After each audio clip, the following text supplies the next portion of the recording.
दोस्तों, जो इंसान हद से ज्यादा अच्छा होता है उसके साथ हमेशा बुरा ही होता है। उसकी अच्छाई उसका दुख का कारण बनती है। ज्यादा अच्छे बनोगे तो लोग आपकी अच्छाई का फायदा उठाकर खुद का फायदा देखने की कोशिश करेंगे और आपका नुकसान चाहेंगे। इस वीडियो में हम जानेंगे कि ज्यादा अच्छा बनना भी हमारे लिए बुरा कैसे हो सकता है और अच्छा बनना भी हमारे लिए दुख और परेशानी कैसे उत्पन्न कर सकता है। आइए जानते हैं इस एक बोध कहानी से। एक नगर में एक धनी सेठ रहता था जो बहुत ही दयालु था। वो इतना दयालु था कि वो अनजान व्यक्ति की भी मदद कर देता था। उसकी एक आदत थी कि उससे किसी का भी दुख नहीं देखा जाता था। वो बहुत ही कच्चा दिल का था। वो किसी भी व्यक्ति की परेशानी देखकर रोने लगता और कष्ट भोग रहे व्यक्ति की मदद करने में जुट जाता। वो ऐसा आदमी था जिससे पूरे नगर के लोग धन उधार ले रखे थे। कोई भी व्यक्ति उस सेठ के सामने आता और झूठ माट का रोना रोकर उससे धन ले जाता। वो सेठ संपन्न तो था ही और ऊपर से वो दयालु भी था। वो तो ये सोचकर धन दे देता था कि बेचारा अभी बुरे वक्त से गुजर रहा है, इसको मेरी मदद की आवश्यकता है। लेकिन लोगों के दिमाग में असल में क्या चल रहा है उसे समझ नहीं आया। धीरे धीरे वक्त गुजरा। लोग बिना बात के ही रोना रोते और उससे धन ले जाते और वापस भी नहीं करते। और वो सेठ रहा दया स्वभाव का। वो अपना धन यही सोचकर नहीं मांगता कि बुरा वक्त गुजर जाएगा तब लोग मुझे मेरा धन वापस कर देंगे। लेकिन उस सेठ को ये पता नहीं था कि लोगों का बुरा वक्त गुजरे या ना गुजरे, लेकिन उसका बुरा वक्त भी आ सकता है। और समय के फेर ने पलटवार भी कर दिया और होना भी यही था, क्योंकि उस सेठ के पास कोई कुबेर का खजाना तो था नहीं जो कभी खत्म होता ही नहीं। उसका धन धीरे धीरे समाप्त होने लगा। अब सेठ को चिंता सताने लगी, क्योंकि एक समय ऐसा था जब वो सेठ अपने नगर के अमीर लोगों में आता था और आज उसके पास पैसे भी नहीं है। ऊपर से ढेर सारा कर्जा उसके ऊपर हो गया था। अब वो समझ ही नहीं पा रहा था कि आखिर वो करे तो करे क्या। उसने महात्मा बुद्ध के बारे में सुन रखा था। उसने निश्चय किया कि वो तथागत गौतम बुद्ध से अपनी समस्या का हल पूछेगा। यही सोचकर वो अगले दिन तथागत गौतम बुद्ध से मिलने के लिए उनके पास चला जाता है। वहां जाकर वो बुद्ध को प्रणाम कहता है और बुद्ध भी उसे आशीर्वाद देते हैं। फिर वो सेठ बुद्ध से कहता है कि मुझे मेरी समस्या का निवारण चाहिए। फिर बुद्ध कहते हैं कि पूछो वत्स, तुम्हें क्या पूछना है।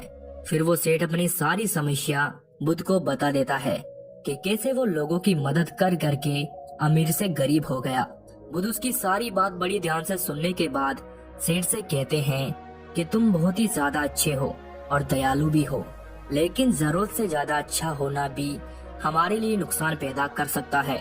बुद्ध कहते हैं कि तुम तो लोगों की मदद इसलिए करते थे ताकि वो मुसीबत से, बुरे वक्त से बाहर निकल सके, लेकिन लोगों ने तुम्हारी ज्यादा अच्छाई का फायदा उठाकर तुम्हें ठगने की कोशिश की है। फिर सेठ कहता है कि जीव गुरुवर, आप बिल्कुल सही कह रहे हैं। मेरे दुखों का कारण मेरा ज्यादा अच्छा होना है, लेकिन अब मैं क्या करूं? क्या मैं बहुत बुरा बन जाऊं? क्या मैं खुद में से दया निकाल कर फेंक दूं? क्या मैं अब लोगों की मदद करना छोड़ दूं? फिर बुद्ध कहते हैं कि नहीं, तुम्हें ये सब नहीं करना।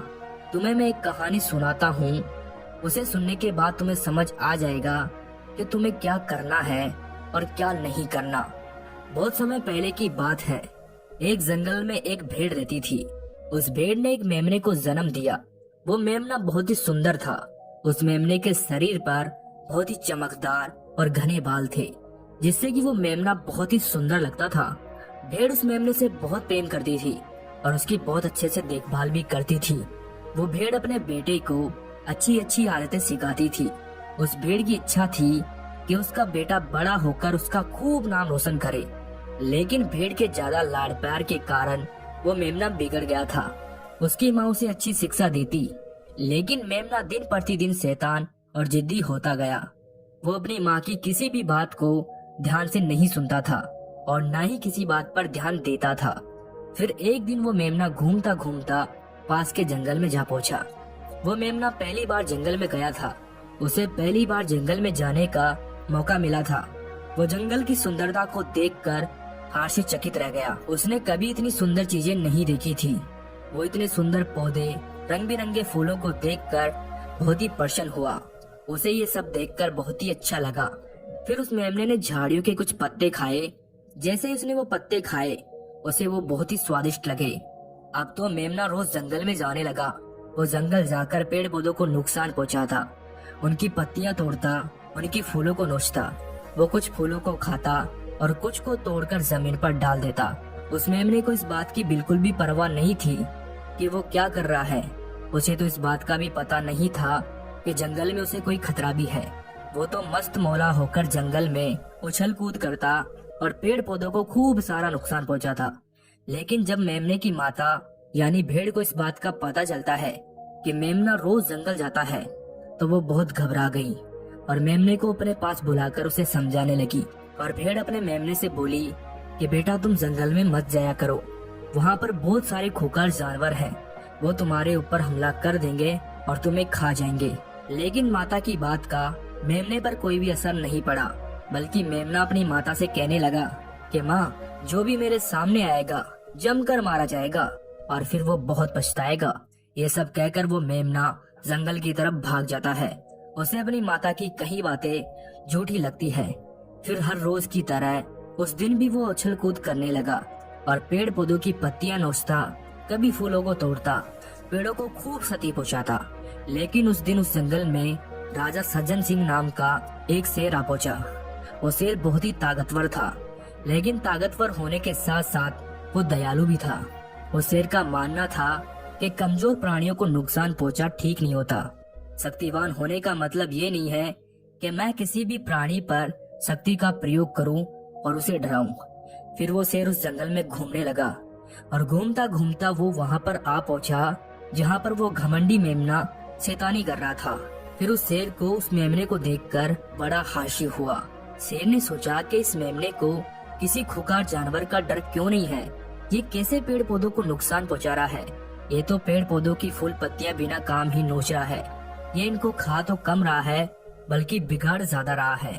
उसके बाद वो शेर कुछ देर तक तो चुपचाप खड़ा होकर उस मेमने को देखता रहा और वो शेर सोचता है कि मेमना कुछ ही देर में मुझे देखकर यहाँ से भाग जाएगा। लेकिन ऐसा हुआ नहीं। शेर बहुत देर तक खड़ा रहा और यही इंतजार करने लगा कि वो मेमना यहाँ से कब जाए। लेकिन मेमना तो भोजन करने में व्यस्त था। उसे शेर का कोई ख्याल नहीं था। वो तो मजे से पेड़ पौधों की पत्तियों को नोच रहा था, कुछ खा रहा था तो कुछ बिगाड़ रहा था। जब शेर ने देखा कि वो मेमना उसे देखकर भी वहाँ से नहीं जा रहा है तो वो खुद ही उस मेमने के पास चला गया और वहाँ जाकर उस मेमने से बोला कि सुनो बच्चे, इस तरह से जंगल में फूल पत्तियों को नुकसान नहीं पहुँचाते। अगर तुम इन पेड़ पौधों को, इन फूल पत्तियों को नुकसान पहुँचाओगे तो तुम अच्छे बच्चे कैसे बनोगे। अच्छे बच्चे कभी भी इस तरह जंगल में आकर पेड़ पौधों को नुकसान नहीं पहुंचाते। लगता है तुम्हारी माँ ने तुम्हें अच्छा बच्चा नहीं बनाया। शेर की ये बातें सुनकर वो मेमना घमंड से बोलता है कि तुम ही रहो अच्छे बच्चे, मैं तो जैसा हूँ वैसा ही ठीक हूँ। मेमने की अक्कड़ देखकर वो शेर हैरान हो जाता है, लेकिन फिर वो मेमने को बच्चा समझकर उसे माफ कर देता है। वो शेर नहीं चाहता है कि वो उस बच्चे पर हमला करे। फिर शेर उस मेमने से बोलता है कि सुनो बच्चे, क्या तुम्हें मेरे से डर नहीं लगता है।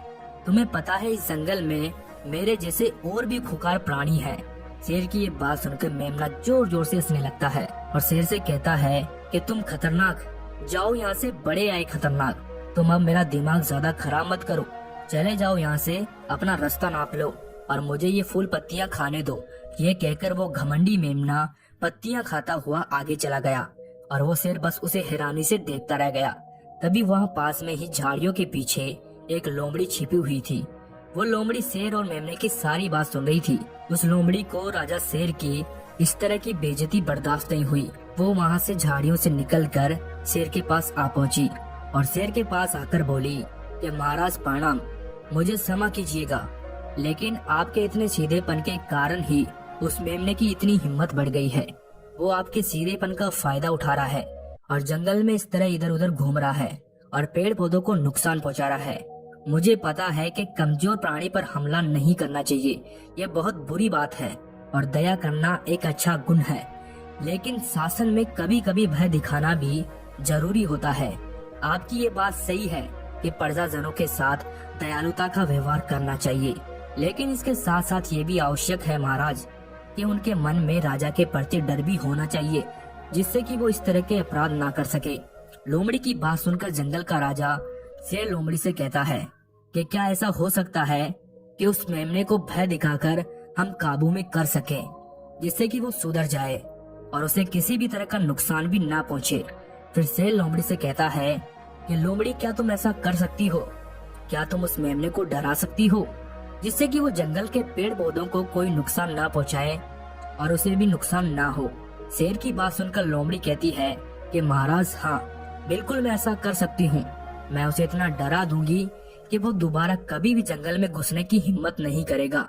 मैं उसे इस तरह डराऊंगी कि उसके मन में भय बैठ जाएगा और फिर वो कभी भी जंगल में पेड़ पौधों को नुकसान नहीं पहुंचाएगा और साथ ही साथ उस मेमने को कोई नुकसान भी नहीं पहुंचाऊंगी। फिर लोमड़ी कहती है कि उसकी माँ तो उसे कभी नहीं सुधार पाई, लेकिन मैं अब उसे सुधार दूंगी। लोमड़ी की बात सुनकर शेर बोला कि अच्छा ठीक है, तुम कोशिश करके देख लो। अगर तुम इसमें सफल हो जाती हो तो मैं तुम्हें पूरे जंगल के सभी जानवरों के सामने इनाम दूंगा। शेर की ये बात सुनकर लोमड़ी बहुत खुश हुई। वो तुरंत मेमने के पास गई और घुराती हुई उस पर झपट पड़ी। इससे पहले कि मेमना वहाँ से भाग जाता, उससे पहले ही लोमड़ी ने मेमने को जमीन पर पटक दिया और उसे अपने मजबूत पंजों से दबोच लिया। मेमने को दबोचने के बाद लोमड़ी उस मेमने से बोली कि बोल, मार दिया जाए या फिर छोड़ दिया जाए? बोल, तेरे साथ क्या सलूक किया जाए? लोमड़ी की ये बातें सुनकर वो मेमना डर के मारे थर-थर कांपने लगा और फिर वो मेमना लोमड़ी से बोलने लगा, मुझे माफ कर दो, मुझे छोड़ दो, मुझे यहाँ से जाने दो। अब मैं कभी भी जंगल की तरफ नहीं आऊंगा और न ही कभी पेड़ पौधों को नुकसान पहुंचाऊंगा। अब मैं कभी भी कोई गलती नहीं करूंगा। जब लोमड़ी ने मेमने की ये बातें सुनी तो उसने अपने पंजों की पकड़ ढीली कर दी। मेमना बहुत डरा हुआ था। जैसे ही लोमड़ी ने अपनी पकड़ ढीली करी, मेमना भागने लगा। वो गिरता उठता भागता हुआ अपनी माँ के पास पहुँच गया। उधर लोमड़ी शेर के पास गई और शेर को जाकर बोली कि देखा महाराज आपने कि ताकत के साथ दिमाग का प्रयोग करना भी बहुत जरूरी होता है। तभी लोग हमारा सम्मान करते हैं और तभी हमें हर कार्य में सफलता मिलती है। लोमड़ी की बात सुनकर शेर लोमड़ी की योग्यता से बहुत प्रभावित हुआ। उसने लोमड़ी को अपना महामंत्री बना लिया। उधर वो मेमना घबराया हुआ अपनी माँ के पास पहुँचा और अपनी माता से आकर लिपट गया और माँ से कहने लगा, माता मुझे क्षमा कर दो, मैंने आपकी बात कभी नहीं मानी। आप मुझे हमेशा सही कहती थी कि उस जंगल में बहुत खतरनाक जानवर रहते हैं। आज के बाद कभी भी मैं उस जंगल में नहीं जाऊंगा। दोस्तों, किसी ने ठीक कहा है कि इतने मीठे मत बनो कि लोग तुम्हें निगल जाए और ना ही इतने कड़वे बनो कि लोग तुम्हें खाए ही नहीं। जरूरत से ज्यादा अच्छा बनना इंसान को दुखी देगा। लोग उसका सम्मान नहीं करेंगे बल्कि उसे पागल समझेंगे। कहानी खत्म करते हुए गौतम बुद्ध कहते हैं कि अगर शेर भी अच्छा बनने का दिखावा करेगा या फिर अच्छा बनकर रहेगा तो लोग उससे डरने की बजाय उसे पागल समझने लगेंगे। शेर को समझाते हुए बुद्ध बोले कि अगर हम ज्यादा अच्छे बनकर पेश आते हैं तो लोग फिर हमारी अच्छाई का फायदा उठाने लगते हैं। तुम लोगों के लिए भले ही उनकी मदद करते हो, वही लोग भोले बनकर तुम्हें ठगने की कोशिश करेंगे। तुम्हें लोगों की मदद करना छोड़ना नहीं है, बल्कि उनकी समस्या सुनकर उसे धन देने की बजाय उसे समाधान देने की कोशिश करनी है। अगर धन की आवश्यकता पड़े तो थोड़ा बहुत धन भी दे सकते हो, लेकिन हर समस्या का समाधान धन से करने की बजाय निवारण से करो। इससे वही लोग तुम्हारे पास समस्या लेकर आएंगे जिनको हकीकत में समस्या है। पैसे ऐसने वाले लोगों से तुम्हें मुक्ति मिल जाएगी। सेठ बुद्ध को प्रणाम करता है और धन्यवाद कहकर वहाँ से चला जाता है। फिर वो वैसा ही करता है जैसा उसे बुद्ध बताते हैं और कुछ ही दिनों में वो पहले जैसे समृद्धशाली बन जाता है।